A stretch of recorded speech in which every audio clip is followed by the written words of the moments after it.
Sobre o que fala o livro de Isaías? Antes de responder a essa pergunta, quero ir à origem. A origem é a criação do mundo. Quando Deus cria Adão, eu te pergunto. Primeira pergunta, quando Deus criou Adão, ele o criou homem ou mulher? Primeira pergunta, te darei um tempo para responder. Muito bem, segunda pergunta. Que fruto Eva comeu? Da árvore proibida no jardim do Éden.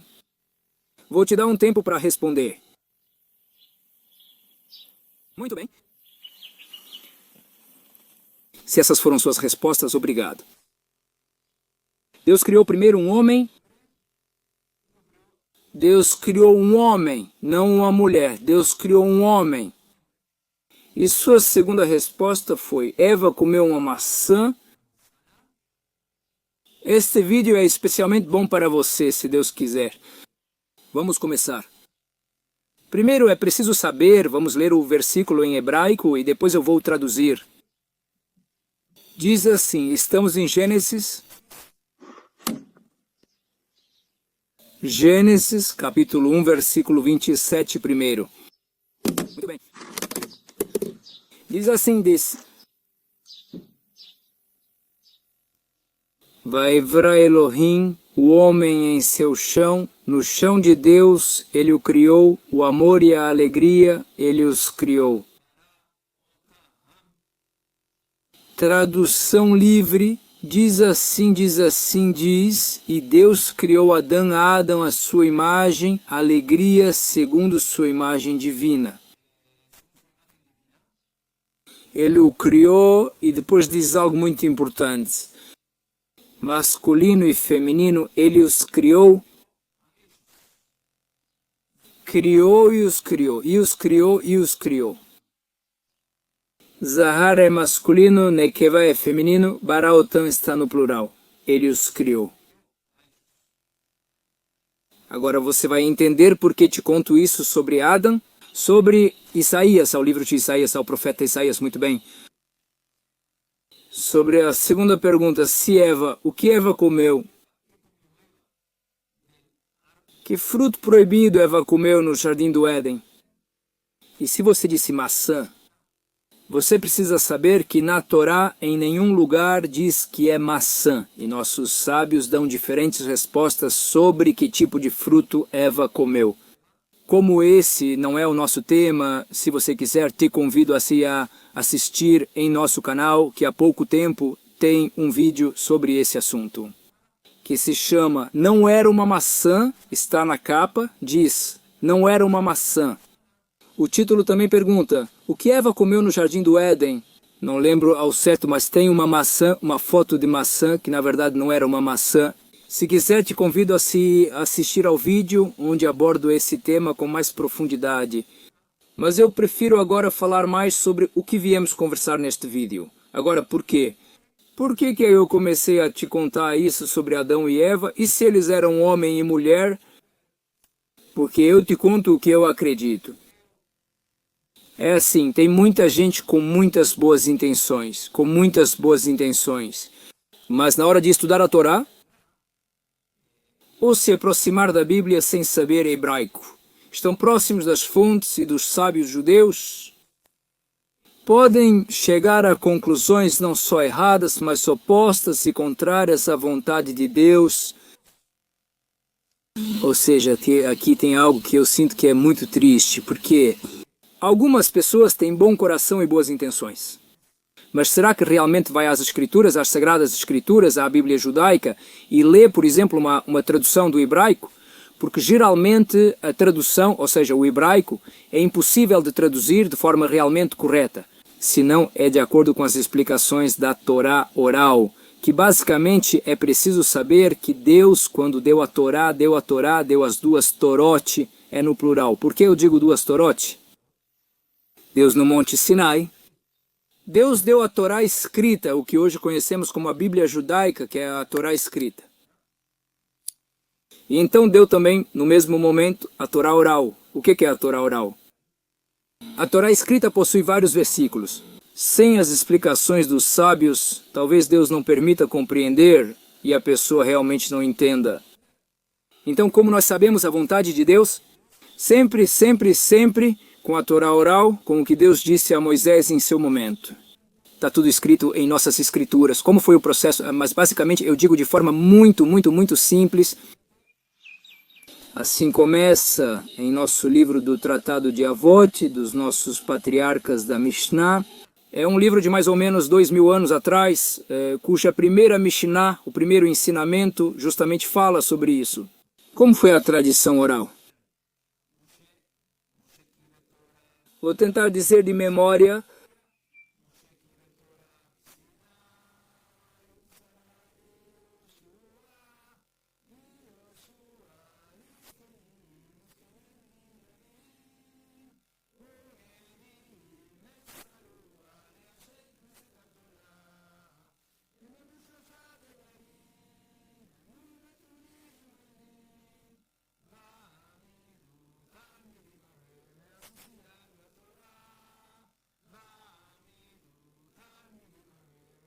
Bom, basicamente vou dizer bem brevemente, diz: Moisés recebeu a Torá no Monte Sinai, obviamente de Deus, e a transmitiu a Yehoshua, que é Josué, o filho de Nun, que é o líder, é o grande aluno de Moisés, que basicamente assume a liderança. Posteriormente, quando entramos na terra de Israel, Deus diz a Moisés que o líder será o seu sucessor. É seu grande aluno. E algo muito bonito que Moisés diz na Torá, isso também é Torá oral, o que vou dizer agora. Na Torá escrita diz que Deus diz a Moisés para abençoar Josué, filho de Nun, seu aluno, com uma mão. E na Torá está escrito que ele o abençoou com as duas mãos. E Rashi Akadosh, o grande sábio Rashi da França, há mais ou menos 1000 anos atrás, se não me engano, diz isso. Diz que abençoou com as duas mãos, com todo o seu coração, com todo o seu amor. Falo com minhas palavras o que lembro. Aqui vemos algo interessante.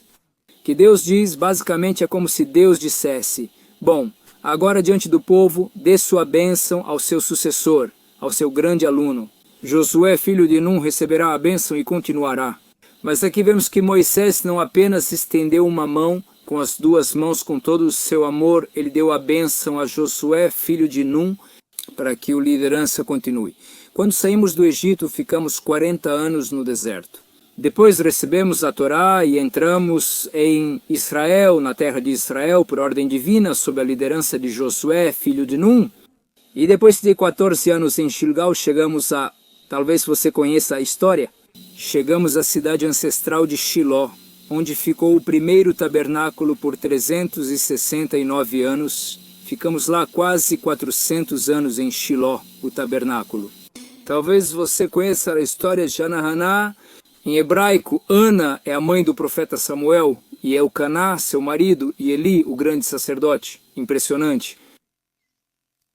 Portanto, aqui vemos que a Torá oral foi entregue de Moisés primeiro, ou seja, de Deus para Moisés. Moisés a entregou, a revelou para Josué, filho de Nun. Yehoshua ben Nun, Josué, filho de Nun, ele ensinou aos sábios da época. Vou tentar me lembrar. Os sábios aos profetas e os profetas à grande assembleia. Basicamente, e depois, obviamente, de rabino para aluno, até os nossos dias e para a eternidade. Isso é, obviamente, uma cadeia ininterrupta e eterna, graças a Deus. Portanto, aqui vemos algo muito importante, que há muitas pessoas que com muitas boas intenções cometem erros e às vezes até contrários à vontade de Deus. E aqui o tema de Isaías é um bom exemplo, Vamos lá, eu mostro as fontes para vocês. Isaías, primeiro vamos ler Isaías capítulo 41, versículo 8, e depois, se Deus quiser, capítulo 49, versículo 3. Vamos ver o que diz o livro de Isaías.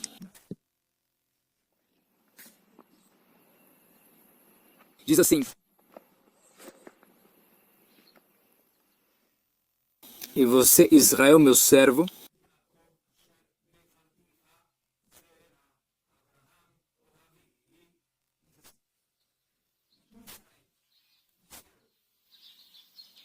Yaakov, a quem escolhi, Zera, Avraham, meu amado, a descendência de Avraham, meu amado. Portanto, quando muitas pessoas dizem de quem Isaías está falando, capítulo 53, de quem ele está falando? Obviamente, quando você lê o livro de Isaías e coloca em contexto, é óbvio, claríssimo, como a água que fala do povo de Israel. Mas alguém, como dissemos, mesmo com boas intenções, que não lê o que diz antes de Isaías 53, por exemplo, estamos lendo, por exemplo, 2 versículos, como dissemos, capítulo 41, versículo 8, ou vamos ler, se Deus quiser, capítulo 49, versículo 3, tira do contexto, inventa o que quiser, diz o que vier à cabeça, como qualquer coisa. A pessoa pega um livro, não lê o começo, não lê o final, tira uma frase e diz que isso se refere a, e pode inventar o que quiser. Se tirar do contexto, pode dizer o que quiser. Ao estudar a Torá, é fundamental contextualizá-la. E obviamente é óbvio que o livro de Isaías fala do povo de Israel. Vamos agora para Isaías. Isaías, dissemos 49:3, Isaías.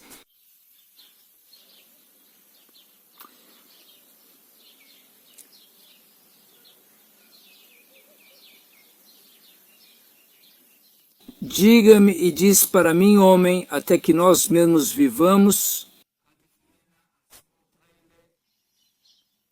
Desculpe, eu me enganei, me perdoem, Isaías.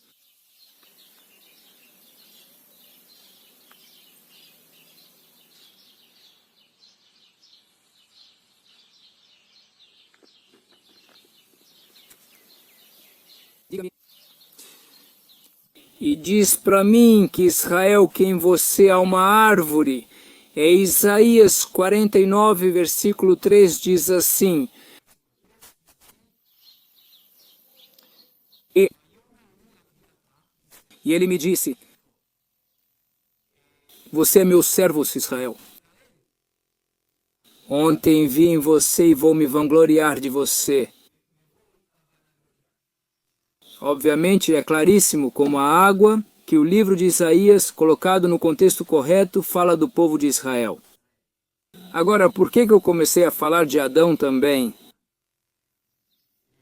E assim, se as pessoas que te ensinaram a Bíblia, ou você mesmo,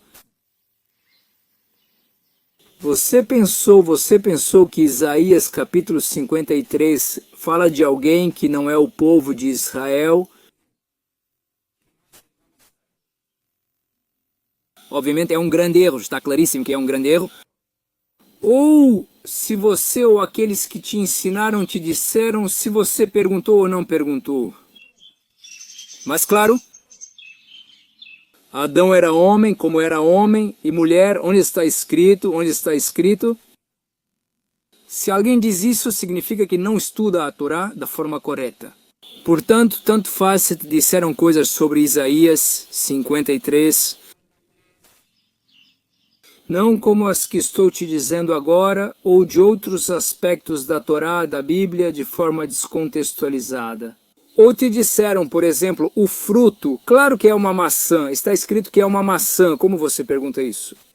Você fala isso para alguém, como pergunta? Era uma maçã? Ou seja, se você já ouviu esse tipo de resposta, ou você entende que o que eles ensinam não é uma Torá judaica, porque obviamente a Torá é judaica. A Torá foi entregue por Deus ao povo de Israel.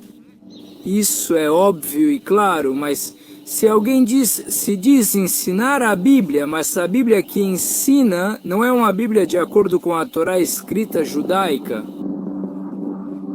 em hebraico, ou seja, obviamente pode falar em castelhano, mas suas fontes são em hebraico, e entende o hebraico, e entende as raízes do hebraico, e conhece a Torá oral dos sábios judeus.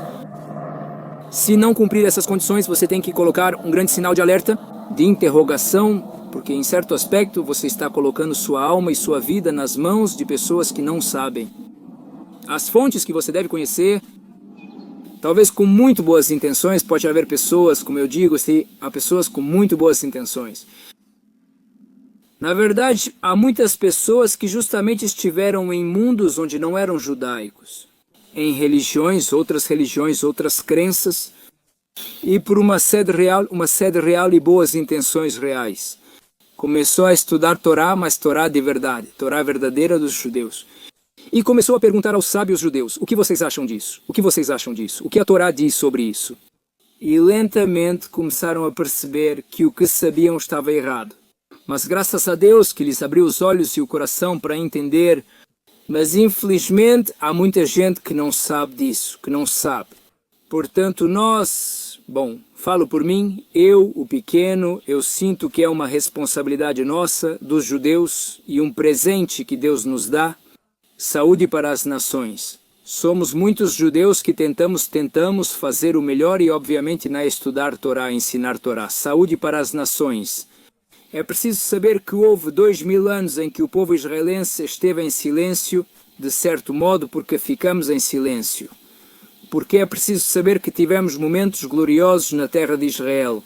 Obviamente, foi como dissemos há pouco, há alguns minutos atrás, que depois que entramos com Yoshua Binun, Josué, o filho de Binun, na terra de Israel, vivemos no tabernáculo em Shiloh, como dissemos, com Ana e Shmuel, o profeta Shmuel, e depois o rei David, ou seja, o rei Shlomo com o primeiro templo. Momentos de glória impressionantes. Nações vão a Jerusalém levando ofertas e buscando conselhos com o rei Shlomo, que não há sábio, não houve, nem há um sábio como o rei Shlomo, dando conselhos, como se diz, a sabedoria do rei Shlomo, algo universalmente famoso, ou seja, impressionante.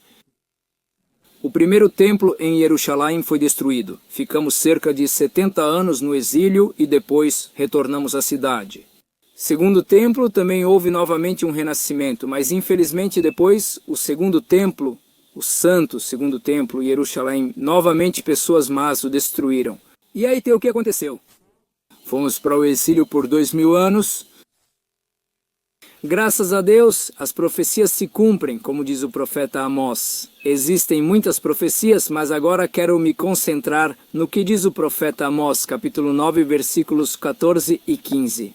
Diz assim: E farei voltar o cativeiro do meu povo, Israel. Edificarão as cidades assoladas e as habitarão, plantarão vinhas e beberão do seu vinho, também farão hortas e comerão do seu fruto. E os plantarei em sua terra, e nunca mais serão arrancados da terra que lhes dei. Ou seja, aqui vemos como a profecia do profeta Amós se cumpre. Vou te mostrar uma foto para você ver algo interessante. Por exemplo, aqui vemos judeus da Etiópia voltando para a terra de Israel com talit, com o manto sagrado de talit. Aqui vemos outra foto, judeus do Iêmen. Também olhem as tendas. E hoje, graças a Deus, na terra de Israel. E vemos aqui no Muro das Lamentações, na festa das cabanas de Sucó, judeus, graças a Deus. Ou seja, aqui vemos outra foto muito bonita. Judeus etíopes viajaram em um avião sem assentos para serem levados da Etiópia a Israel. Impressionante. Ou seja, aqui vemos também outra foto muito emocionante. Soldados de Tzahal, do Exército de Defesa de Israel, colocando os tefilins. O tefilim do Muro das Lamentações, ou seja, e aqui também vemos um soldado de origem etíope. Ou seja, é impressionante. Como Deus de todos os cantos, a terra, como diz o profeta Amós em sua profecia, nos devolve à terra. Portanto, é preciso saber que Deus. Obviamente, ele escolheu o seu povo que é o povo de Israel, e escolheu o seu povo para iluminar o mundo que é a Torá, e viver conforme a Torá, como se faz isso nacionalmente na terra de Israel, ou seja, agora como povo de Israel. Depois de ficarmos 2000 anos calados porque fomos perseguidos, inquisições, pogroms, holocaustos, como vocês quiserem, guerras, perseguidos, 2000 anos. Prometo que Israel voltou para sua terra.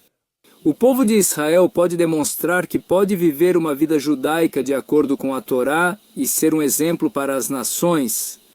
Afirmo que, graças a Deus, estamos em processo de redenção com profecias se cumprindo.